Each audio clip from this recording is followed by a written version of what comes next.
Então, para iniciar os trabalhos, eu vou passar a palavra para o professor Dr. Eduardo Ledo. E então a palavra é sua, Eduardo. Muito obrigado, professora Conceição. É um imenso prazer estar aqui com vocês. Obrigado, André, a professora Edinaura, os tradutores.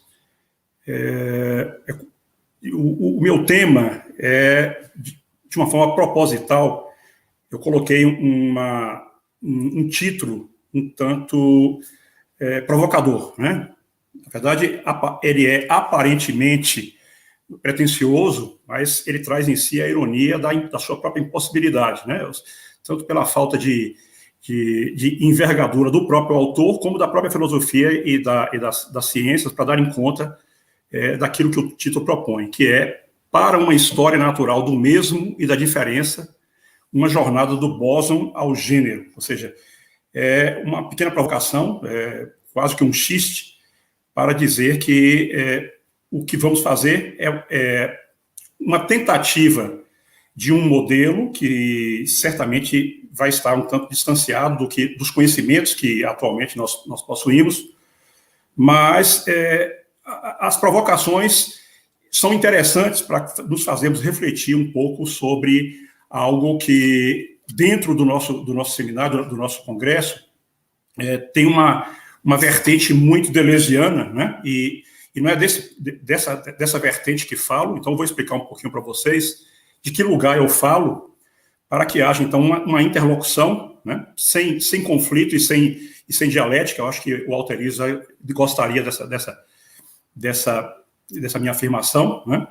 Mas sim com algum tipo de criação a partir de um outro ponto de vista, já que eu venho de uma formação em neurociências e em psicanálise, o que é algo bastante incomum, diga-se de passagem, já que normalmente os psicanalistas se distanciam frequentemente das neurociências e os neurocientistas se distanciam da psicanálise. E eu resolvi me interessar por essa espécie de terra de ninguém, né, que a partir do meu doutorado em linguagem e memória, eu passei a me interessar por esse recorte, digamos assim, que é aquele ponto onde os códigos naturais, estereotipados, eles emergem para a linguagem e que nos dão asas, então, para essa dissociação, essa separação entre cultura e biologia, né? E que é uma terra, ao mesmo tempo, ingrata, porque, eu dizia, uma terra de ninguém, mas muito grata por ser um território a se desbravar. Então, a minha abordagem sobre o mesmo e o diferente não estará centrado dentro desse leitmotiv do nosso congresso, que é uma abordagem dentro do universo deleuziano, mas sim a partir dessa interlocução entre biologia e linguagem para fazer o recorte do mundo, o recorte que vai nos permitir, então, entender o que é o mesmo, né, a partir dessa perspectiva, o que é a diferença e de que forma o mundo humano, o mundo que emerge da linguagem, lida com o problema, né? Muito bem.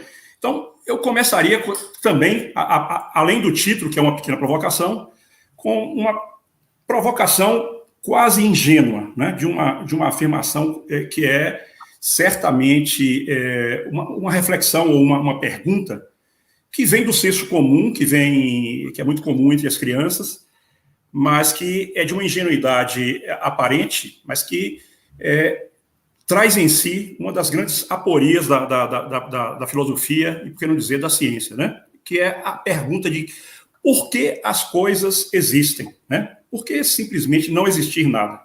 Então, se vamos falar sobre o mesmo, o diferente, nós temos que partir de algum ponto, e o ponto que eu parto é por que as coisas existem para que sejam mesmas e diferentes, né? Então, naturalmente que eu não pretendo responder a essa questão, ninguém nunca respondeu, e eu acredito que ninguém responderá, então fica como uma pergunta fundamental, mas de uma resposta impossível, por isso mesmo uma aporia, né?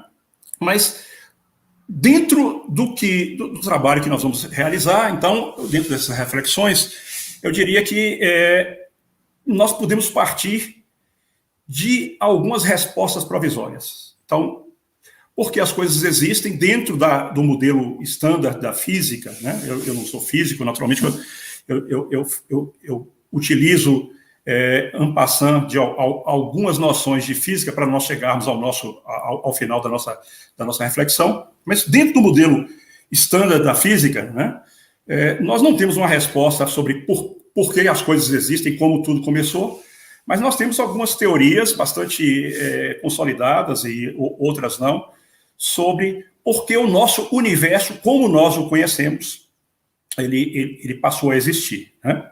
Então, dentro desse modelo estándar, existiria o nada, que não é o vazio, não pode ser confundido com vazio, e um certo momento, né, em que o que poderia haver estaria em potencial, na verdade, e em anulações recíprocas entre matéria e antimatéria, e são questões que não nos cabem aqui analisar, mas que uma oscilação quântica gerou a primeira coisa, o primeiro passo do universo, né, seguido de uma grande expansão. Aquilo que, dentro do modelo do Big Bang,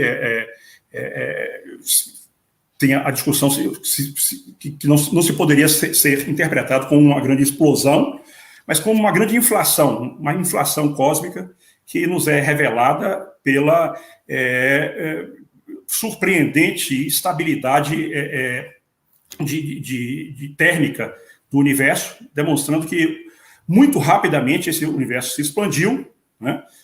Já que, por exemplo, se fosse uma explosão, nós poderíamos imaginar que mais próximo do centro dessa explosão a temperatura seria maior e mais distante a temperatura seria menor, o que não acontece, né? Surpreendentemente, o cosmos, digamos, ele tem uma temperatura estável, o que demonstra, então, que houve essa inflação de espaço e de tempo, e era uma espécie de uma resistência, né?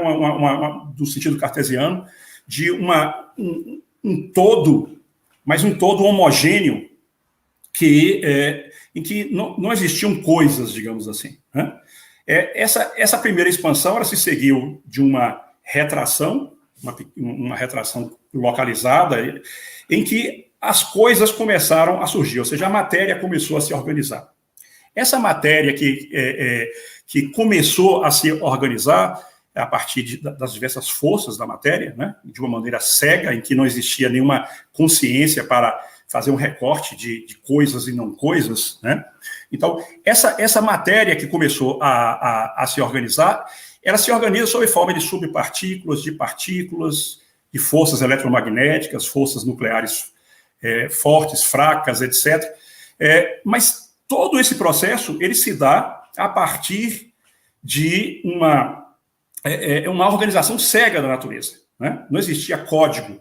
Então, as forças de interação, elas começaram a interagir e, então, nós começamos a perceber o surgimento dessas primeiras pequenas coisas, mas que só são coisas a posteriori na medida em que existem consciências para dizer que aquelas eram coisas, né? A matéria em si, ela é o que há, e não existia nenhum sentido teleológico, nenhum sentido, nenhuma razão de ser aristotélica ou outra. Então, esse era o universo, digamos assim, primitivo. No entanto, esse universo primitivo começa a se organizar, e não nos cabe aqui analisar, e não teríamos tempo para isso, essas passagens de uma organização a outra, as organizações ascendentes, começam a se organizar além dessas partículas, das subpartículas, dos átomos, eles começam a se organizar sob formas de moléculas, né? Então, as moléculas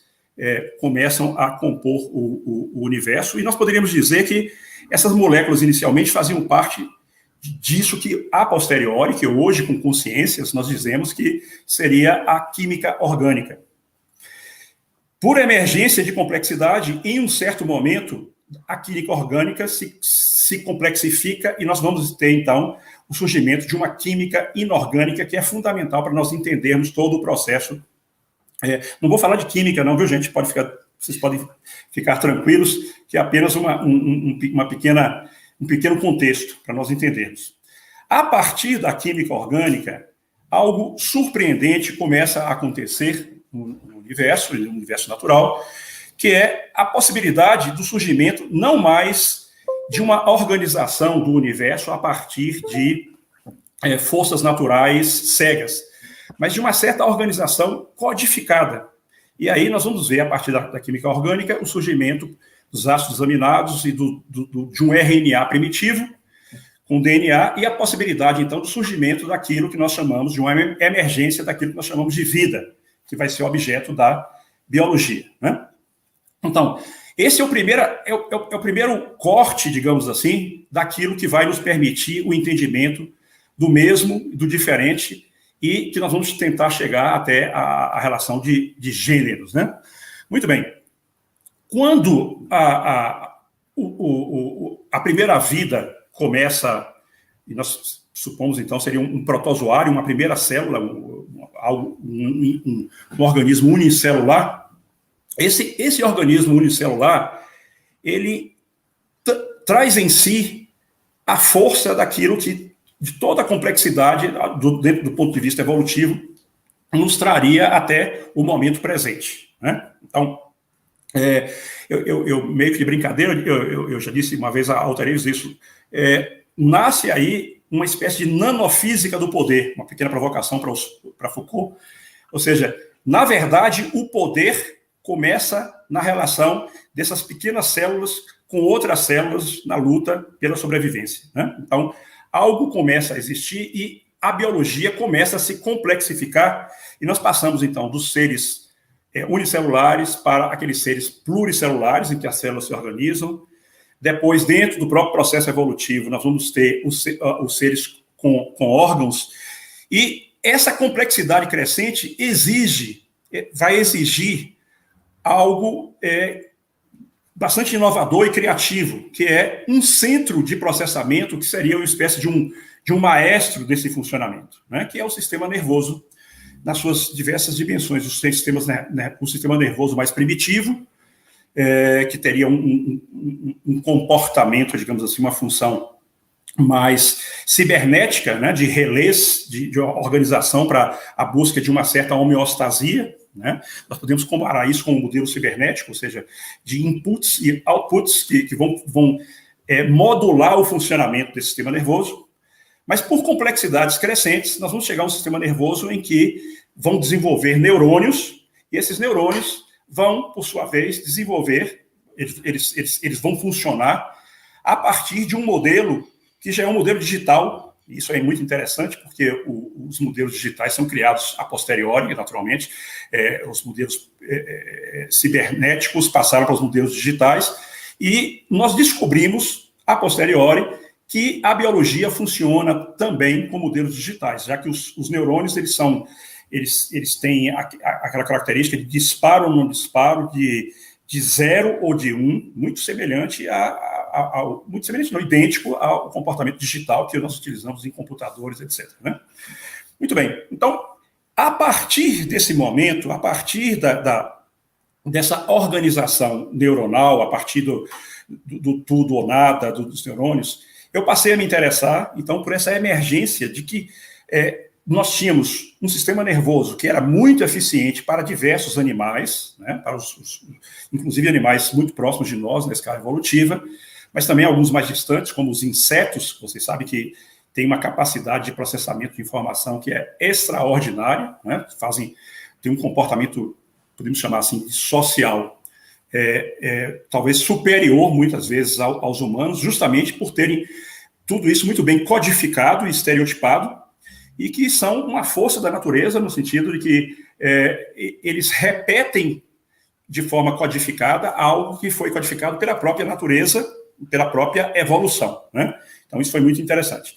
No entanto, os humanos, nós encontramos nós entramos numa outra dimensão, e nós fomos, aos poucos, nos descolando progressivamente desse fenômeno biológico, né, a partir do momento em que nós começamos a entrar no mundo simbólico, que nós deixamos de... Na verdade, uma pequena correção, nós não deixamos, mas nós continuamos, assim como os animais, a funcionar com alguns mecanismos cibernéticos, né, de organização do nosso corpo, das nossas células, da busca de homeostasia, de alguns códigos de comportamento, mas nós nos dissociamos do biológico a partir do momento em que entramos, e isso é uma longa discussão, no universo da linguagem, de uma linguagem recursiva e de infinitas possibilidades.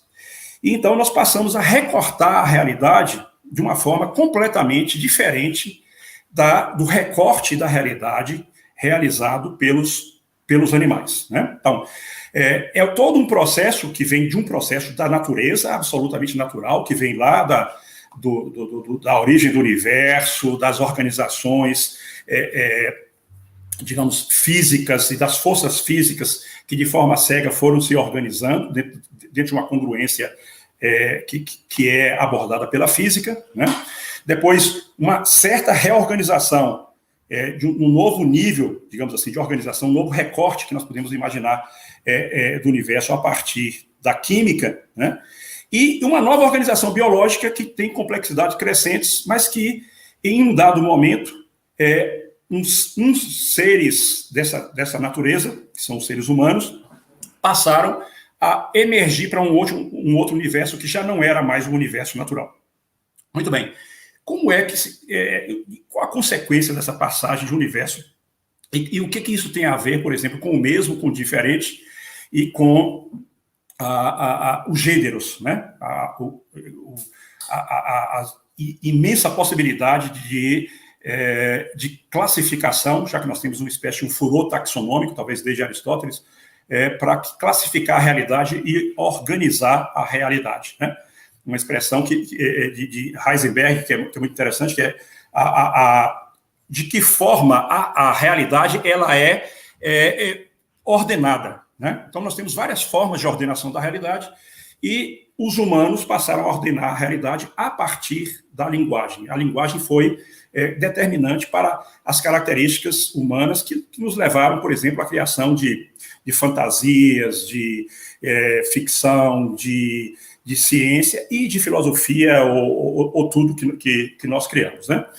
Embora nós não sejamos seres totalmente desnaturados, porque nós não somos fantasmas, nós necessitamos da vida biológica, isso é natural, mas nós nos dissociamos de alguma forma da vida natural, no sentido de que nós criamos uma outra vida, uma outra realidade, que não é totalmente dependente, eu digo totalmente porque de alguma forma o né? Mas não é totalmente dependente da vida natural, que nos colocou numa outra gramática, digamos, uma outra gramática normativa da forma como o mundo se organiza.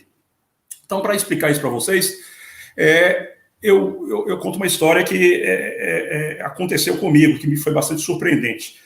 Eu descobri que o mármore dos sanitários da estação ferroviária de Florença, ele tem a mesma origem do mármore que foi feito, ou seja, veio da mesma pedreira, do mármore que foi feito o Davi de Michelangelo, né? Então, é bastante surpreendente e interessante. Eu não sei se isso faz parte de desses mitos urbanos, mas eu ouvi essa história e li algo sobre isso que me pareceu bastante interessante. E me serve, de certa maneira, para esse entendimento do recorte da realidade. Então, os animais, eles passaram a recortar a realidade, ou seja, a dar pregnância às coisas, a partir de uma possibilidade, de uma capacidade imagética. Então, os animais, eles são capazes de recortar a realidade e tudo que é coisa na realidade tem que ter figura e fundo. Então, eu dizia para vocês que lá no passado, no momento fundamental do surgimento do nosso universo, aquilo que nós poderíamos hoje determinar ou classificar como coisas, não eram coisas porque não tinham consciência para nominá-las, né, para nomeá-las como coisas. Hoje, a posteriori, nós podemos dizer que o início da matéria, nós utilizamos a linguagem para recobrir esse real sem sentido, sem teleologia, sem nenhuma esperança de nada, de futuro ou de organização de nada, né? Mas hoje, a posteriori, nós temos esse recurso linguístico para jogarmos essa grande teia de significantes no mundo e organizarmos o mundo a partir desses recortes. Só que existe algo que nós temos e que compartilhamos também com os animais. Por exemplo, os animais são capazes de fazer recortes da realidade a partir de imagens. Se vocês têm um cãozinho em casa, vocês sabem que ele é capaz de saber e tem uma memória também imagética, né? Ele recorta a realidade e tem uma memória imagética. Então, ele é capaz, por exemplo, de recortar a realidade entre aquilo que é conhecido e não é conhecido. Ele sabe que ele pode entrar num quarto e não pode entrar no outro, que ele pode levar uma vassourada, ele pode identificar você como dono, embora ele não possa nomeá-lo como dono, ele não pode contar histórias, né? Mas ele recorta a realidade de uma forma pragmática entre as coisas e aquilo que não são aquelas coisas, entre o mesmo e a diferença, ok? E aí ele tem que representar de alguma forma isso. Nós entramos em uma certa dificuldade com a visão deleuziana da não representação do mesmo. Mas, assim, não é esse o objetivo da minha apresentação. Muito bem. Esse animal que recorta a realidade, ele o faz de uma forma natural, mas adaptativa. Nós também temos essa capacidade. Mas, no entanto, nós vemos as coisas de uma outra maneira, porque, além de termos a capacidade imagética, nós temos a capacidade linguística. Então, voltando à história do Davi de Michelangelo, né? Então, a mesma coisa que é a mesma coisa que é o mármore dos sanitários da estação ferroviária de Florença, é a mesma coisa que se encontra no Davi de Michelangelo, no Museu da Academia, em Florença.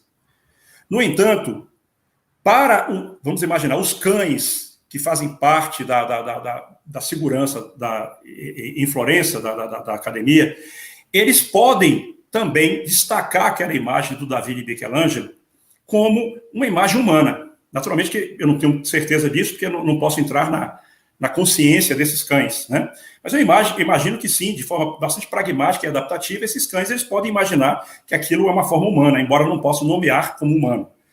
Mas nós podemos ver o Davi de Michelangelo, ou devemos ver o Davi de Michelangelo, com uma outra característica, então, que é uma imagem de coisa, que é saturada de sentido, por isso se transforma em um objeto, né? A coisa se transforma em objeto, e esse sentido, ele é dependente de todos os discursos, né, que compuseram a nossa cultura, a nossa linguagem, porque aquele Davi de Michelangelo é uma figura icônica, né, do Ocidente, da história do Ocidente, uma figura bíblica, dos mitos fundadores do Ocidente, é uma figura que nos remete, por exemplo, à cultura da Renascença, né, do antropocentrismo da Renascença, nos remete à existência em Florença de um gênio que se chamava Michelangelo, né, ou seja, nós temos todo um background, todo um pano de fundo que nos organiza a nossa relação com aquela coisa que se transformou em um objeto e que se transformou num objeto de cultura muito particular e que compõe aquilo que seria a diferença entre o mármore da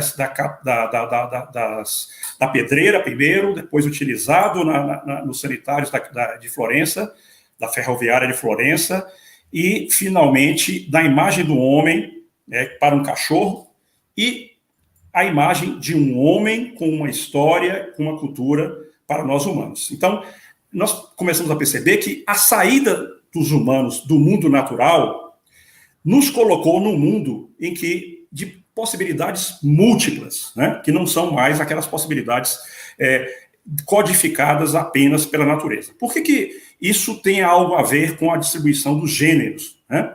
Muito bem. Frequentemente, sobretudo nos discursos conservadores, nós observamos que o gênero ele é binário porque existe uma característica biológica da natureza, né, em que o sexo se dividiria entre o macho, a fêmea, uma divisão binária, que frequentemente, de fato, organiza a sexualidade, podemos dizer assim, ou a distribuição dos sexos na natureza. Embora mesmo na natureza não humana, nós tenhamos exceções, né? Mas, de fato, na maior parte das vezes, é essa a distribuição que nós encontramos na natureza. Mas, ao emergirmos para esse universo que é construído tanto em imagens, mas também em fantasias, em organizações quiméricas, em objetos que já não são mais objetos relacionados às coisas, né? Objetos que são objetos do mundo, do mundo simbólico, nós também, na questão de gêneros, nós passamos a vivenciar a relação do mesmo e da diferença de formas múltiplas, porque criamos uma erótica que é baseada numa fantasia discursiva, né, de várias possibilidades de organização da sexualidade humana, que já não mais tem que se limitar à determinação legislativa da biologia, mas sim a uma determinação legislativa da cultura, né, e que nos permite, então, a multiplicidade, embora também tenha sempre o risco da normatividade, de uma gramática normativa conservadora que também, mesmo dentro desse universo simbólico, organize a realidade a partir de dualidades ou de binarismos, né? Então, eu estou chegando ao limite aqui do meu tempo, né? Não sei se tem mais algum tempo para explicar, mas seria assim, esse seria, de certa forma, mesmo meio como uma provocação, o título é uma pequena brincadeira, né? Já que nós não conseguimos, me falta e nos falta, e falta a própria filosofia e as ciências, a envergadura suficiente para nós fazermos essa trajetória do bóson ao gênero, mas o objetivo é demonstrar, o objetivo da minha fala é demonstrar que nós, progressivamente, né, nós nos destacamos dos imperativos naturais e alçamos voo a partir de imperativos simbólicos, não naturais, da cultura, e que nos permite toda a forma de distribuição e de infinitas formas de organização de gênero. O que nos faz também, o que nos traz uma certa preocupação para que essa distribuição de gêneros não se torne também uma nova normatividade que determine a forma como nós podemos ser e não a forma como nós poderíamos ser. Então, se destaca assim aquilo que é a formulação do nosso tema principal, né, que é a separação do mesmo da diferença, que já não é mais a separação do mesmo e da diferença da natureza, mas o mesmo e a diferença do mundo humano. Para uma maior reflexão sobre isso, eu acho que é fundamental, não só no caso da minha apresentação, como na apresentação de todos os conferencistas, né? Eu recomendo a leitura dos textos que nós produzimos, para que nós saiamos de uma exposição rápida e necessariamente não de pouca profundidade, para uma reflexão mais profunda desse tema, né? É interessante porque depois de... Eu tento sempre falar a partir do trabalho que eu desenvolvo, né? Então, por isso mesmo, eu me destaquei um pouco desse background deleuziano das nossas discussões para essa interlocução. Mas, após a publicação do meu texto, um colega, um amigo que o leu, me disse assim: Eduardo, você parece que fez uma transposição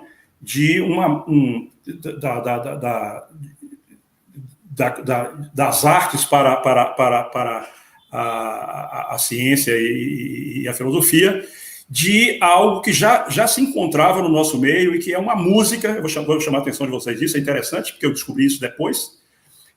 Uma música de Chico César, eu recomendo a vocês todos, que se chama Experiência.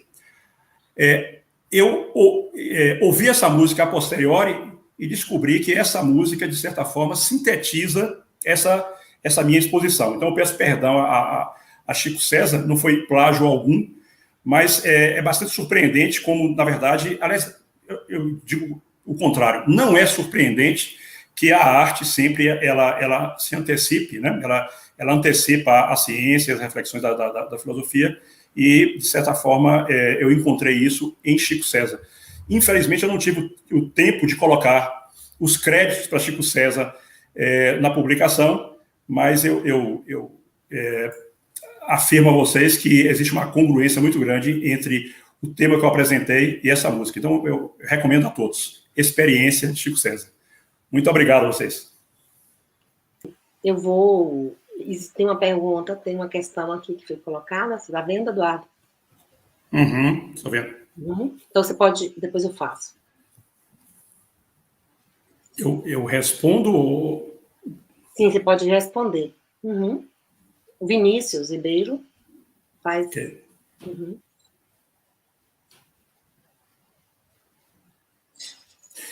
Sexo e gênero se acoplando. Eu não sou um estudioso de Butler, né? Mas, assim, gênero e sexo, eles, de certa forma, eles interagem de alguma maneira, porque eu dizia a vocês que não é irrelevante o sexo, não é irrelevante a biologia, né? Ela não é determinante. Nós não somos absolutamente submetidos à biologia, e por isso mesmo nós não temos uma sexualidade binária a partir dessa legislação biológica. E quando nós ascendemos ao mundo simbólico e que podemos criar fantasias, e essa erótica que é fantasmática da sexualidade, ela, naturalmente, que ela tem que dialogar, ela se superpõe, mas subvertendo essa separação entre os sexos que é legislada pela biologia. Então, existe sim uma superposição. É como se a cultura e a linguagem ela viessem envelopar aquelas características que já seriam da natureza, né? Então, só que quando ela os envelopa, ela nos tira da necessidade biológica, nos alçando, então, para uma realidade que é uma realidade simbólica. E é isso que nos faz, então, sair do binarismo biológico, né? E eu repito, mesmo na biologia, o binarismo não é absoluto, mas, de certa forma, ele é prevalente, mas ele vai ser modulado, vai ser envelopado pela linguagem que organiza a nossa realidade, fazendo, então, com que exista necessariamente essa inter-relação entre gênero e sexo, sendo que o binarismo sexual não é determinante para as diversas organizações do gênero.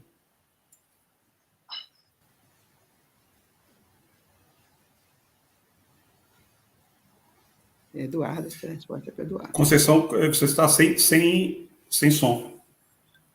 A questão de Nelson Rodrigues para o professor Eduardo. Consegue estar vendo direitinho? Sim. Fico feliz que o próprio Nelson Rodrigues está me colocando essa questão. Então, professor Eduardo, quais seriam as estratégias para romper com essa gramática? Há possibilidades dentro dessa conjuntura política, com o retorno do movimento reacionário? Grato. Nelson, essa questão da gramática era interessante porque ela é, ao mesmo tempo, libertadora, mas ela traz em si uma série de riscos, né? Ou seja, se nós saímos da legislação, aquilo que eu dizia para vocês, da legislação biológica, e nós rompemos com isso e também nos colocamos contrários àqueles que tentam usar a legislação biológica para o binarismo. Por outro lado, existe um outro risco que é, dentro daquilo que nós chamamos de furor de taxonômico, de uma certa reorganização do que se pode e do que não se pode fazer, do que se pode ou que não se pode ser, a partir de uma nova gramática que, teoricamente, nos libertaria para múltiplas possibilidades criativas, né? Então, é a forma de...